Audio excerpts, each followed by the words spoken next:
One bold statement from Jacinta Zuma and all of South Africa is now burning. On May 25th and 26th, Jacinta dropped a powerful ultimatum on the government. Fix the illegal immigration crisis by June 30th, or South Africans will take matters into their own hands. Since that moment, the attacks against her have been relentless. The government has thrown everything at her, from threats to silencing tactics. Her TikTok account, the main way she reaches her supporters, was suddenly taken down. Then came the ultimate betrayal. Ramaphosa's puppet, Gayton McKenzie, went live to publicly reject the movement and begged his followers not to join the protests. But the most chilling moment, Police Minister FIROZ CACHALIA issued a stern warning saying, "We are prepared for them," that sounding more like he's preparing for war against his own people. Just minutes later, Jacinta hit back with a fiery response that left him exposed. Welcome to today's explosive episode. Watch this video to see how Jacinta is fighting back against all the pressure. If you stand with Jacinta, smash that like button, share this video far and wide, and subscribe with notifications on. Type Viva Jacinta in the comments if you're still with her in this critical fight. Make sure you drop a comment and let us know what you think. Law, uphold the dignity of all the people who are in our country, and work with law enforcement in maintaining stability. To those who may be contemplating acts of lawlessness, our message is clear and unequivocal. The full might of the law will be brought to bear to deal decisively with those who seek to undermine the safety, security of our people and our constitutional republic. Thank you very much. We're now ready to take any questions. Thank you. For hijacking the program, Minister. Can we have a few words from Minister? Okay. Please? Okay. Oh, sorry. Mr. Sorry. No, thank you very much for the opportunity. As agreed, I am accompanying my colleague. As defense, we really were getting reports of we can also begin to try and plan our measures if needed as in public order, the police. So it's to really hear how far they are. Our role as defense is around your key points, your airports, so that's why we need to know in terms of applications if there are going to be incidents around key points, your power stations, and that's the only role. And we hope it's not going to be a point. Called upon police to support. Basically, ours is ready. To all South Africans, I want to assure you that the government is indeed prepared. Our law enforcement agencies are coordinated, our operational plans are in place with the necessary resources, and we will continue to monitor the situation as it unfolds on a daily basis. We call on every South African to reject violence, uphold the rule of law, uphold the dignity of all the people who are in our country, and work with law enforcement in maintaining peace and stability. To those who may be contemplating acts of lawlessness, our message is clear and unequivocal. The full might of the law will be brought to bear to deal decisively with those who seek to undermine the safety, security of our people and our constitutional republic. The African Police Service remains the lead law enforcement agency responsible for maintaining public order. Should the operational environment require, however, additional capacity, the South African Police Service may request the support of the South African National Defence Force to augment existing policing capacity and ensure that sufficient operational resources are available, particularly to protect critical infrastructure. Minister Motshekga and I are satisfied that the necessary coordination mechanisms across the JCPS cluster are in place to respond swiftly and effectively to any eventuality. Nothing will happen to them, or you'll react as it happened during the July unrest. Well, First of all, let me reinforce the message from the Minister of Justice. The responsibility to enforce our immigration laws is the responsibility of the state. No one has the legal right to take the law into their own hands, to arrest or intimidate undocumented foreign nationals in the country. We have seen very ugly incidents in our country where people do take the law into their own hands, assault people, and the kind of incidents that and even worse, as you've mentioned. It's not acceptable. And the message from the ministry to the police service has been that they have to take action under the law against those who effectively are breaking the law. Can I give an assurance that those incidents won't take place? No.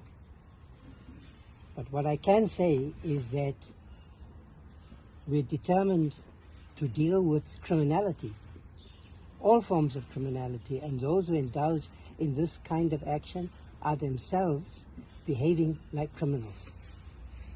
So the message is clear. There should be no ambiguity about it, no confusion about it. And there are people involved in these marches, in this protest action, who are not behaving correctly. As a subsequent question to your response, Minister, how are you engaging with those people that you have not behaving correctly? There has been engagement. The IMC, we've met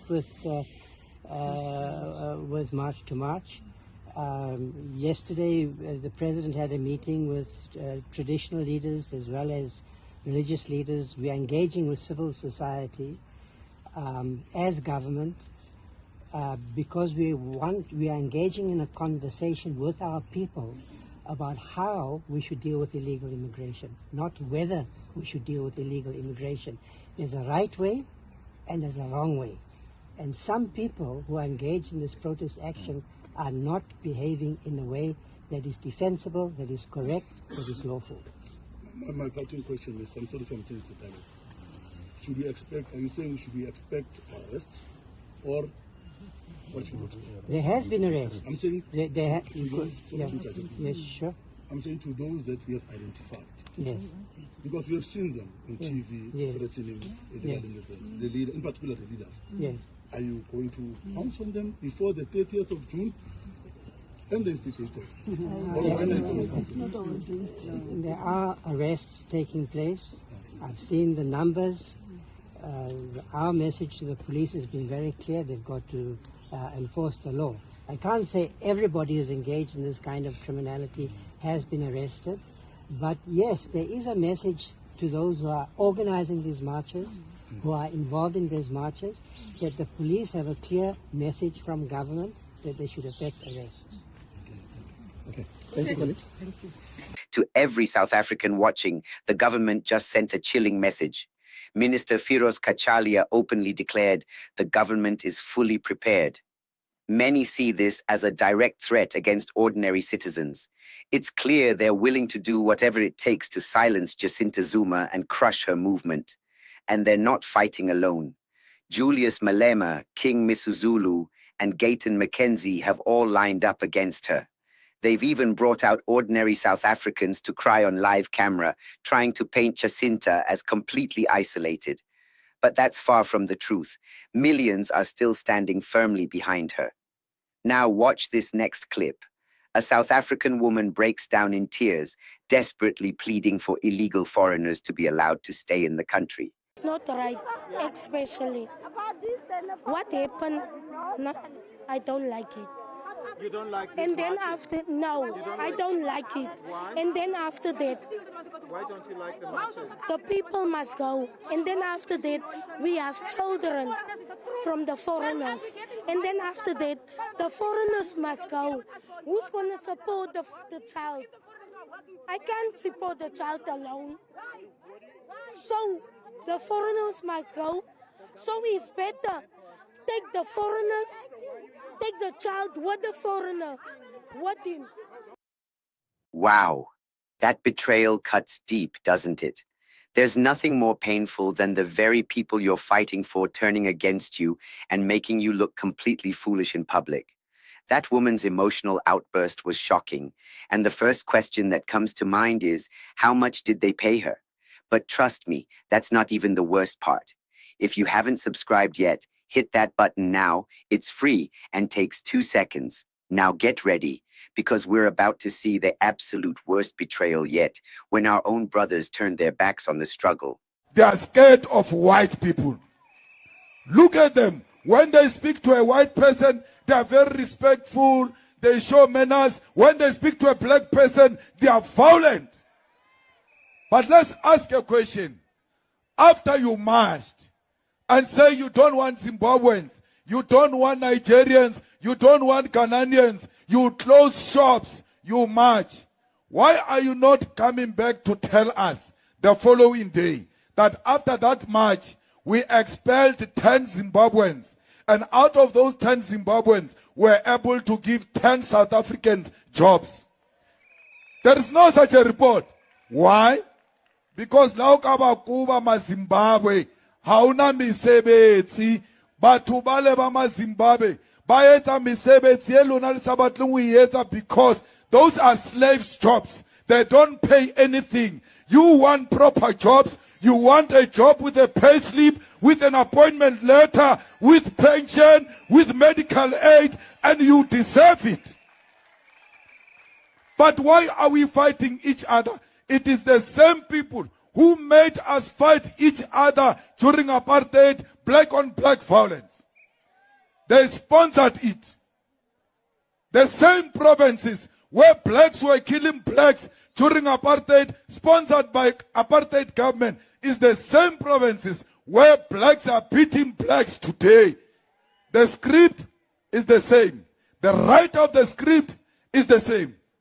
After removing a black child from school, when the black children were removed from school with bullets in 1976, when our parents were removed from school because they did not have school fees, I must play that role. Me, I will never do it. I'm not going to take a pregnant woman out of a clinic because she's not South African. She gives birth of an African child at the gate, and that child dies. And you want me to do that and be proud and look at my children and say, I'm a proud father after I stopped life, after I killed someone? I will not do that. I did not join politics to be voted for. I was too young when I joined politics. These positions that I have came as a result of my participation. I am not in politics to be elected. I'm in politics to articulate a position of African people who have been oppressed for too long. We are not saying any Zimbabwean, Nigerian, Ghanaian must bring crime here. The same way no South African must bring crime here. Anyone who brings drugs, South African or Nigerian, must be dealt with according to the laws of South Africa. Not mob justice. Let's deal with illegal immigration through the laws of this country.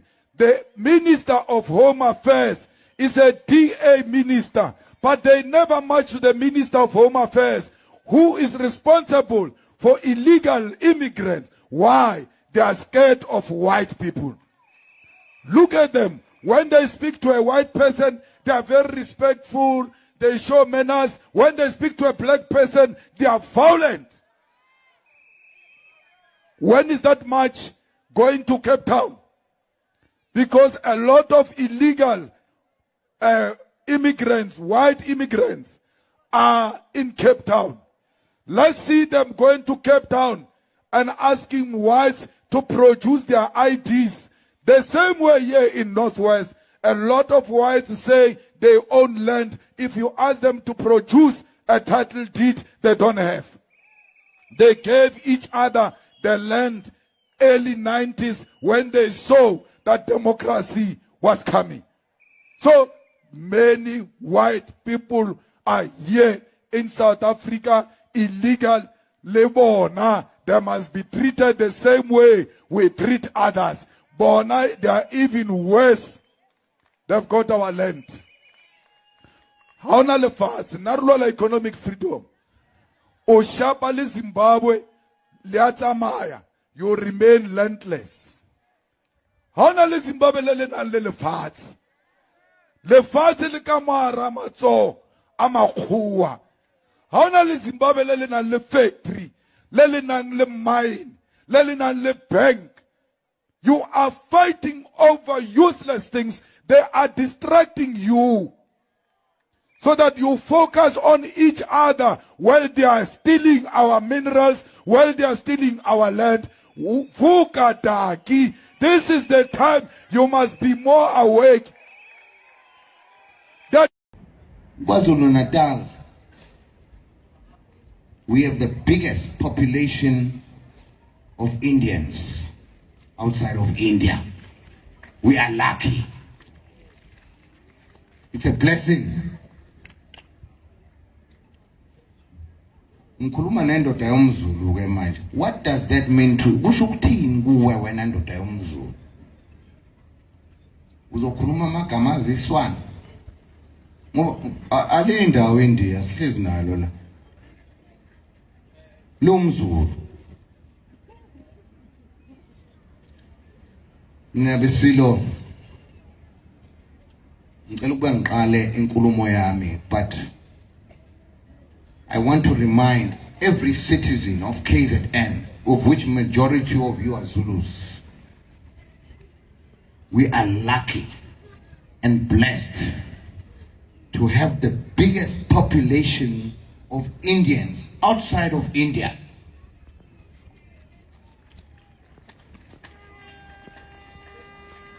Come on, guys. No one else in the whole of Africa can claim that but us. I'm proud of that. I walk proudly that I live with the Tamils and the Hindus in KwaZulu-Natal in peace.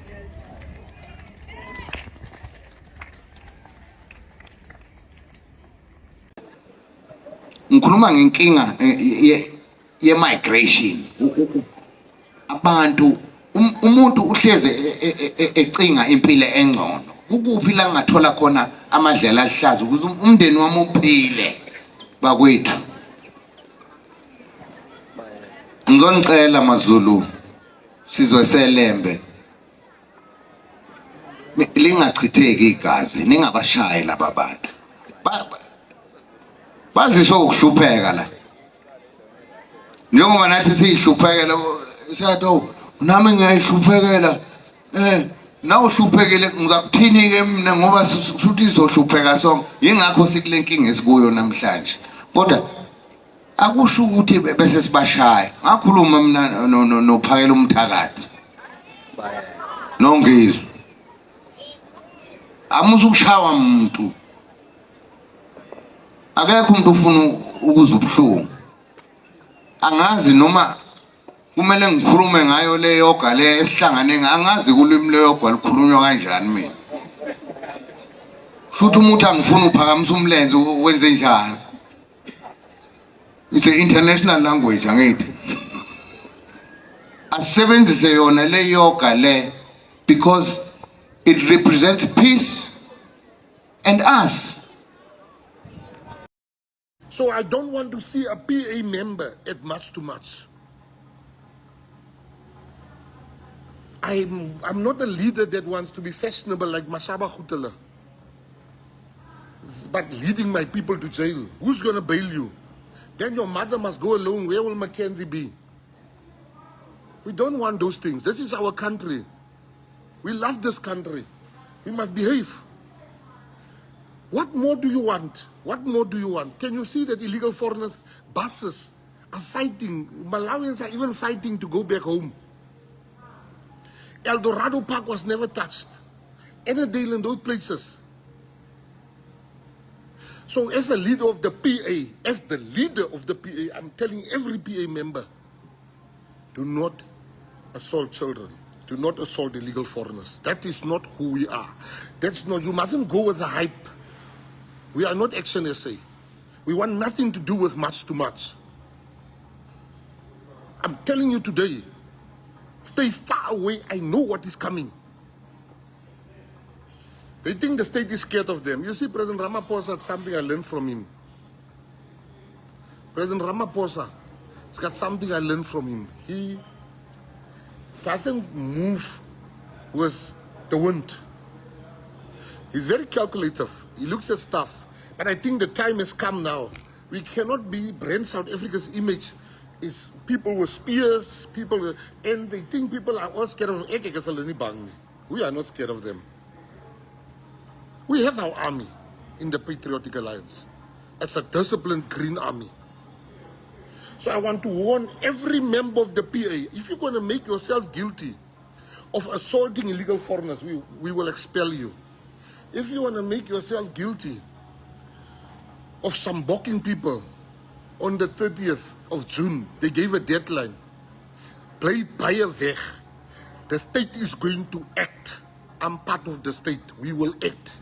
So I am telling you today, don't go to that march. Don't be part of March to March. If somebody dies there, you will be... If somebody dies there, you will be charged with murder.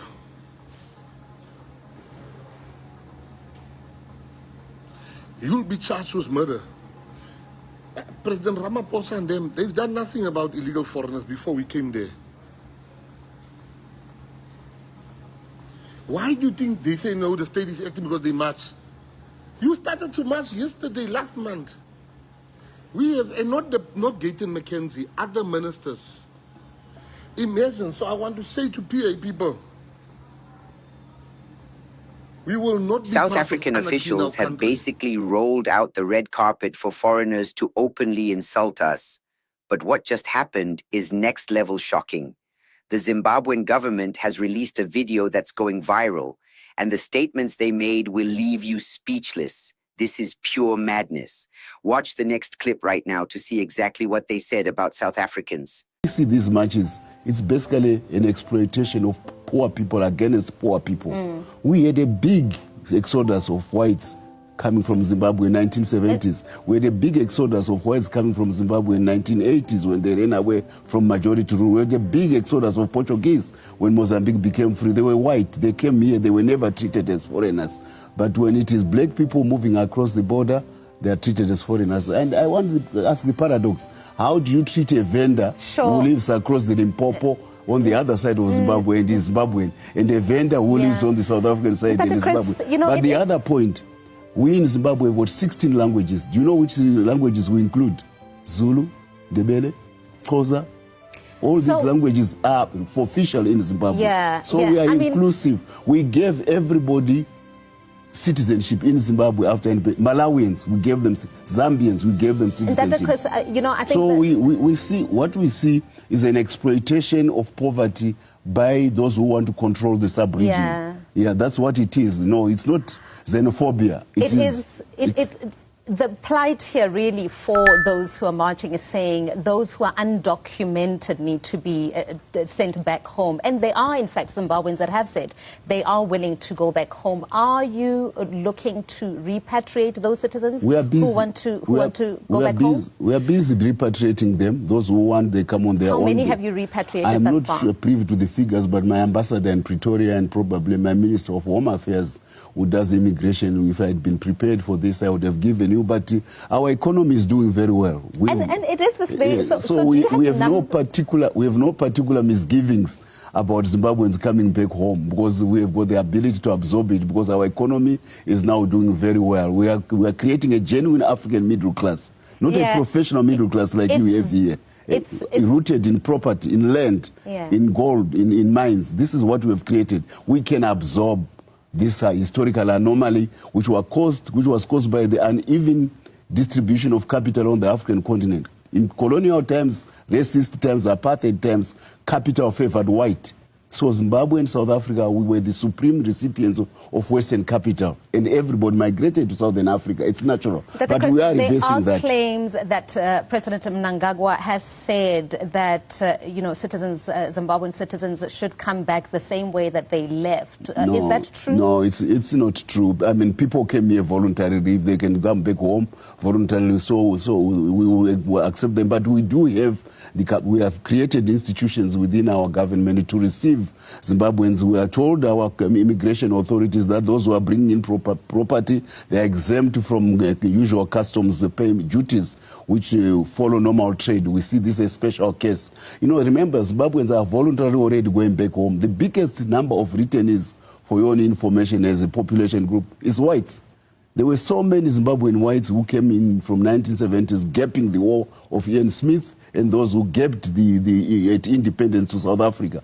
There's massive construction in the affluent suburbs by the returning whites from South Africa. That is not talked about. Those are voluntary returnees, and they are investing back home. So this is particular case is just the Western countries and those with vested historical interests who want to see Africans on the bottom of the ladder, and then they force those Africans to fight against each other because they're on the bottom of the ladder. But look, the governments are aware of the challenge. It's an economic challenge, it's a development challenge, and the two presidents... With everyone turning their backs on Jacinta Zuma, many are wondering, is this the end for her? But don't underestimate her. Jacinta was fully prepared for this moment of betrayal. Instead of backing down, she came out swinging and delivered brutal comebacks that left her attackers speechless. Grab your coffee, sit back, and lock in, because you're about to witness the most explosive takedown yet, where Jacinta completely dismantles all of them one by one. Make sure you've liked and subscribed so you don't miss any of this fire. Guys, hi. I just watched a press briefing from the Minister of Police and other government representatives. And I must say I'm very disappointed. I'm very, very disappointed. I think our government has a serious communication problem. Maybe it's not a communication problem. Maybe it's just an embedded, I don't know what to call it. I don't know. But the government of South Africa literally just went on TV and expressed that they're ready for the 30th, which is fine. And you can sense a bit of threats here and there. It's okay. But the one thing I'm not understanding is why the government of South Africa is not addressing the real issue, which is illegal immigration and the crisis that we have of foreign nationals who are even in the country buying documents, having corrupt ways of being on the system, and addressing the issue once and for all. Let's just address the issue for what it is. Don't talk about March and March. Don't talk about the 30th. Talk about the illegal immigration crisis that South Africa has. Talk to the illegal immigrants. And if you feel like threatening anyone, threaten the illegal immigrants who are in the country illegally. Threaten your own officials who are selling off documents. Threaten government officials who haven't been doing their job. Talk to the governments of other countries and threaten them if you feel like threatening someone. Why do you resort to threatening the citizens because they're responding to a crisis that you created? And worst part is you're acting like these citizens are crazy, when the same people who are in the country illegally are the same ones misbehaving and the same ones who've been throwing threats at South Africans, and you're pretending as if you didn't even see. They're the same people who are telling us they're armed and ready. They're the same ones who are instigating violence. But the only people you're directing the threats to is South Africans. And this is very concerning because I don't even think government understands how what they're doing is actually going to backfire to their faces. Because you can't say when someone is crying to their parents and saying, "Mommy, Daddy, you've been neglecting me. And I'm so angry right now. I want to show you I'm angry by getting out of this house and leaving." And you say, "No, if you dare touch the children of next door who are in this country legally or in this home illegally, who just invaded your space and took over your space, I'm going to beat you up. Like, does that make sense? Like, does that make sense to our government? Like, I'm really, really worried about the South African government. When does the South African government address the issue that we have? Just talk about the issue. Don't talk about anything else but the issue of illegal immigrants in the country. Because right now you've got thousands of them, unknown, undocumented, sitting there at the Durban drive-in. You want to give them food and all of that. That's fine. That's human behavior. That's good. It's a humanitarian thing. But why are you not addressing the issue? Those people are in your country illegally. How did they come in? Where were they staying? What schools were they using? Which hospitals were they going to? Which resources were they using? What jobs did they occupy? What activities were they conducting in the country? Where do they live, with who, etc.? Those are the things you should be addressing as the government. Not threatening citizens because they raised a valid concern and you can see it now, it's right in your face, that all along you've been ignoring a serious crisis. When does the South African government address the issue of illegal immigrants and some foreigners being in the country with fake documents or buying these documents or corruptly being in the country and doing wrong things in the country? And that is what South Africans are complaining about. That is the issue here. Don't tell us about xenophobia or Afrophobia or ethnic mobilization or whatever you choose to call it. Tell us about the crisis of illegal immigration in the country. How are you going to fix it? That's what we want to hear. Don't threaten us.